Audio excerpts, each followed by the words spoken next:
Ο καιρός θα Γεια σας κυρίες και κύριοι.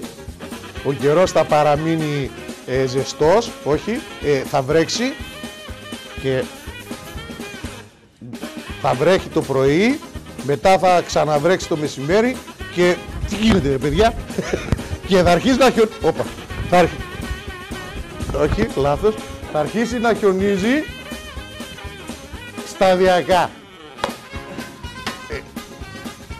Τι γίνεται ρε παιδιά, αυτό δεν είναι καιρός. Αυτός είναι παλιά καιρός. Λοιπόν, ό,τι να είναι γίνεται εδώ.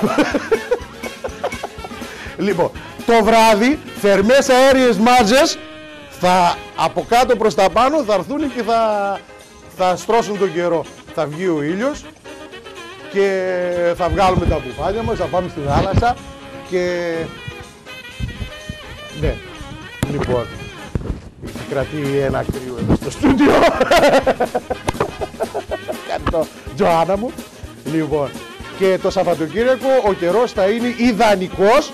Άντε πάλι, τι γίνεται εδώ. Ιδανικός για να πάτε για πικνίκ, για μπάρμπεκιου. Στο δάσος, στη θάλασσα, όπου θέλετε. Λοιπόν, για τη Δευτέρα θα δούμε τι θα γίνει. Καλό Σαββατοκύριακο.